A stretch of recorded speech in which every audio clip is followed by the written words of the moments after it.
بسم اللہ الرحمن الرحیم۔ یہ ایک ویڈیو سے متعلق سوال ہے۔ انسٹاگرام پر آج کل ایک ویڈیو بہت زیادہ شیئر کی جا رہی ہے، بہت سے لوگ اس کو شیئر کر رہے ہیں، کئی حضرات نے اس کو بھیجا ہے، اس کے بارے میں معلوم کیا۔ اس ویڈیو کے اندر اصل یہ بتایا جا رہا ہے کہ اگر آپ نماز کی حالت میں ہے اور دروازے پر کوئی دستک دے، کوئی دروازے کی کنڈی کھٹکھٹائے، بیل بجائے، تو ایسی صورت میں آپ کو دروازہ کس طرح سے کھولنا ہے نماز پڑھتے ہوئے۔ آپ نماز پڑھ رہے ہیں، آپ کی نماز بھی نہیں ٹوٹے گی اور آپ جو ہے دروازہ بھی کھول دیں گے، تو یہ آپ کو عمل کس طرح سے کرنا ہے۔ پھر ویڈیو میں باقاعدہ کر کے دکھایا جا رہا ہے۔ ایک طریقہ تو اس طرح سے دکھایا جا رہا ہے کہ اگر آپ دروازہ کھولنے کے لیے اس طرح سے جاتے ہیں کہ آپ کا چہرہ، آپ کا سینہ قبلے کی طرف سے پھر جاتا ہے، تو پھر یہ تو طریقہ غلط ہوگا، اس سے نماز فاسد ہو جائے گی۔ لیکن اگر آپ اس طرح سے چل کے جاتے ہیں، الٹا چل کے جاتے ہیں اور آپ کا سینہ جو ہے قبلے کی طرف سے نہیں پھرتا ہے، تو پھر ایسی صورت میں آپ کی نماز فاسد نہیں ہوگی۔ یہ صحیح طریقہ بتایا گیا ہے، یہ ویڈیو کے اندر بتایا گیا ہے۔ تو بہت سے حضرات اس پر تبصرہ بھی کر رہے ہیں کہ ہم نے زندگی میں کبھی اس طرح کی بات نہیں سنی۔ اصل ہوتا یہ ہے، میں جواب عرض کر رہا ہوں، اصل ہوتا یہ ہے کہ آج کل نوجوان یہ بہت کرنے لگے ہیں کہ ان کو کوئی حدیث مل جاتی ہے، اب وہ اس حدیث کا سیاق و سباق کیا ہے، کیا اس کا پس منظر ہے، کیا کس چیز سے متعلق وہ اصل روایت ہے، یہ ساری چیزیں نہیں دیکھتے ہیں، بلکہ یہ دیکھتے ہیں کہ اچھا حدیث کے اندر اس طرح کی کوئی بات بیان ہو رہی ہے تو پھر اس کو اٹھا کے بیان کر دیتے ہیں۔ اس سے پھر بہت سی غلط فہمیاں پیدا ہو جاتی ہیں۔ اب یہ ویڈیو آپ دیکھیں، اس کو سامنے رکھ کر آدمی یہ سوچ سکتا ہے کہ جب دروازہ کھولا جا سکتا ہے تو اگر ماں بلا رہی ہے تو آدمی ماں کی بات سننے کے لیے کیوں نہیں جا سکتا؟ ماں کی بات جا کے سن کے آ جائے اور پھر نماز کو مکمل کر لے، اس سے بھی نماز فاسد نہیں ہونی چاہیے۔ اور کوئی ضروری کام آ گیا ہے تو آدمی اس کو بھی کر لے نماز پڑھتے ہوئے، اس سے بھی نماز فاسد نہیں ہوگی۔ تو اس سے تو نماز کا ایک مذاق بن کے رہ جائے گا، نماز ایک کھیل بن کر رہ جائے گی۔ تو یہ سارے کے سارے طریقے درست نہیں ہیں۔ جو درست طریقہ ہے وہ میں عرض کروں گا۔ نماز جو ہے اصل وہ خشوع و خضوع کا تقاضا کرتی ہے۔ آپ اللہ رب العزت کے سامنے ہیں، آپ کا ذہن ادھر ادھر منتشر نہیں ہونا چاہیے، آپ بالکل سکون و اطمینان کے ساتھ جو ہے نماز پڑھ رہے ہوں۔ دروازے پر اگر دستک ہوئی ہے تو جو دروازہ کھٹکھٹا رہا ہے اس کو کھٹکھٹانے دیجیے، آپ جلدی سے آپ اپنی نماز مکمل کر لیجیے۔ ہاں اگر اس کو بہت جلدی ہے، کوئی ایمرجنسی کی صورتحال ہے، آپ کو پتہ ہے کہ دروازہ نہیں کھولوں گا تو بہت نقصان ہو سکتا ہے، تو پھر ایسی صورت میں آپ اپنی نماز کو توڑ دیں، دروازہ کھولیں اور پھر آپ جو ہے نماز کو مکمل کر لیں۔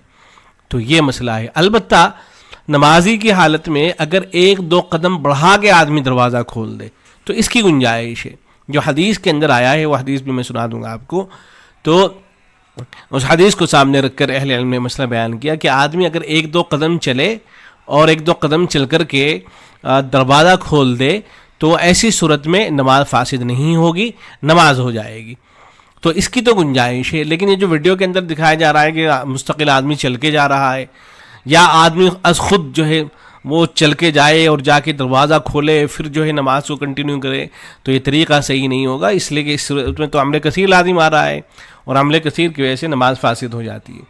تو دیکھیں یہ حدیث آئی ہے، اصل یہ مشکات سے میں نقل کر رہا ہوں، مختلف کتابوں کے اندر روایت آئی ہے۔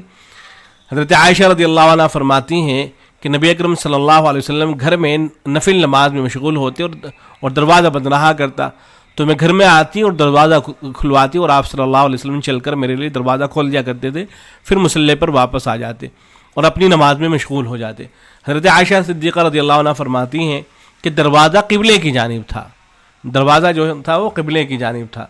اب حدیث کا مطلب بھی سن لیجیے۔ مطلب یہ ہے کہ دروازہ چونکہ قبلے کی طرف تھا، اس لیے رسول اکرم صلی اللہ علیہ وسلم دروازہ کھولنے کے لیے تشریف لاتے تھے تو آپ صلی اللہ علیہ وسلم کا چہرہ مبارک قبلے کی طرف سے نہیں پھرتا تھا کیونکہ قبلہ سامنے ہی تھا۔ پھر جب مصلی پر واپس تشریف لاتے تو پچھلے پاؤں ہٹ کر آتے تھے تاکہ پشت قبلے کی طرف نہ ہو۔ علماء لکھتے ہیں کہ رسول اکرم صلی اللہ علیہ وسلم کا حجر مبارک زیادہ وسیع و عریض نہیں بلکہ بہت تنگ تھا۔ آپ نے پکچر وغیرہ بھی دیکھی ہوں گی، پکچر وغیرہ میں دکھایا جاتا ہے کہ حضور صلی اللہ علیہ وسلم کا جو کمرہ مبارک تھا وہ بہت چھوٹا تھا، بلکہ حضرت عائشہ کی وہ روایت ہے نا کہ آپ صلی اللہ علیہ وسلم جب سجدہ کیا کرتے تھے تو حضرت عائشہ رضی اللہ عنہ وہ پاؤں کو سمیٹ لیا کرتی تھی، تو گویا کہ اتنی بھی جگہ اس میں نہیں تھی کہ آپ صلی اللہ علیہ وسلم سجدہ بھی کر سکیں، تو اس لیے ایک دو قدم سے زیادہ چلنا نہیں پڑتا تھا کہ عمل کثیر ہو۔ لیکن اس کے باوجود ایک اشکال پھر بھی واقع ہوتا ہے کہ دو قدم چلنا، دروازہ کھولنا، پھر مصلی پر واپس آنا، یہ سب مل کر تو عمل کثیر ہو جاتے ہیں۔ یعنی آدمی یہ سوچ سکتا ہے نا کہ ٹھیک ہے سامنے ہے دروازہ، لیکن حضور صلی اللہ علیہ وسلم چل کے جائیں گے اور پھر جو ہے دروازہ کھولیں گے اور پھر واپس لوٹ کے آئیں گے تو عمل کثیر تو ہو جائے گا. اگر دیکھنے والا کوئی دیکھے گا تو یہی سمجھے گا کہ آپ صلی اللہ علیہ وسلم نماز میں نہیں ہے، تو عمل کثیر تو ہو جائے گا. تو اس کا جواب دیتے ہیں کہ اس کا جواب یہ ہے کہ یہ افعال پے در پہ نہیں ہوتے تھے کہ عمل کثیر ہو سکے. یعنی اگر یہ کہیں کہ حضور صلی اللہ علیہ وسلم چلے ہیں تو یہ نہیں کہا جائے گا کہ باقاعدہ حضور صلی اللہ علیہ وسلم نے دفعتاً یہ کام انجام دیا ہے کہ باقاعدہ آپ صلی اللہ علیہ وسلم چل کے تشریف لے گئے اور پھر دروازہ کھولا اور پھر مستقل واپس لوٹ کے آئے. نہیں، بلکہ آپ صلی اللہ علیہ وسلم نے یہ جو افعال اور اعمال کیے ہیں یہ پے در پہ انجام نہیں دیے ہیں. ایسے یہ فتویٰ ہے، یہ ملاحظہ کریں، اس سے مزید وضاحت ہوگی. اس میں اسی سے متعلق سوال کیا گیا کہ نماز پڑھتے ہوئے کسی کے آمد پر دروازہ کھولنے کا کیا حکم ہے. تو جواب میں لکھا گیا ہے کہ نماز چونکہ ایک اہم ترین عبادت ہے، بندے کو چاہیے کہ خشوع و خضوع کے ساتھ نماز ادا کرے اور دھیان صرف اللہ کی طرف ہو، کسی دوسری طرف دھیان نہ جائے اور کوئی منافع صلاۃ کام سرزد نہ ہو، ایسا کام جو نماز کے خلاف ہو، نماز کو توڑ دینے والا ہو، نماز کو ختم کر دینے والا ہو، اس طرح کا کوئی کام نہ ہو. لہذا جب کوئی شخص نماز کو شروع کرے اور کوئی نماز کے دوران آ جائے تو اگر آنے والے کے بارے میں غالب گمان یا یقین ہو کہ اسے کوئی جلدی یا اشد ضرورت نہیں ہے تو نماز مکمل کر کے ہی دروازہ وغیرہ کھولنا چاہیے. تاہم اگر دوران نماز آنے والا بہت جلدی میں ہو یا اسے کوئی سخت حاجت ہو تو نمازی آدمی کے لیے دوران نماز دروازہ کھولنے کی صرف ان شرائط کے ساتھ گنجائش ہے کہ نمازی دروازے کے قریب ہو اور تھوڑے سے عمل سے دروازہ کھل سکتا ہو اور 1-2 قدم سے زیادہ چلنا پھرنا لازم نہ آتا ہو اور قبلے سے انحراف بھی لازم نہ آتا ہو. تب اگر 1-2 قدم چل کر دروازہ کھول دے تو اس سے نماز فاسد نہیں ہوگی جب تک کہ عمل کثیر کا ارتکاب نہ کرے. اور عمل کثیر یہ ہے کہ اگر نمازی کوئی عمل کرتا ہو اور نمازی سے باہر کوئی اس کو دیکھ لے تو یقین کرے کہ یہ شخص نماز نہیں پڑھ رہا ہے، یہ عمل کثیر ہے.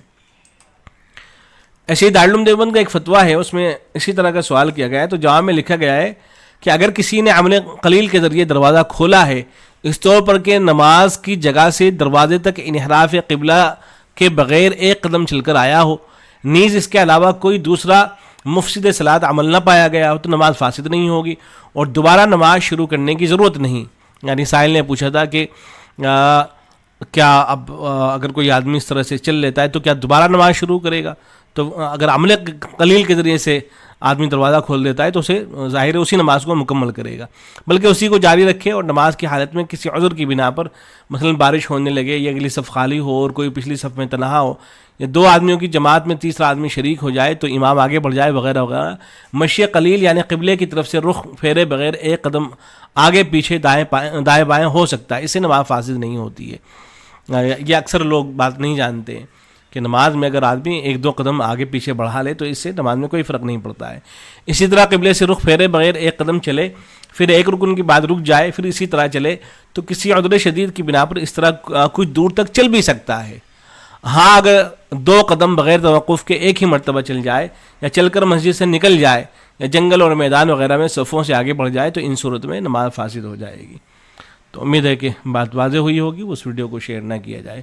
السلام علیکم ورحمۃ اللہ.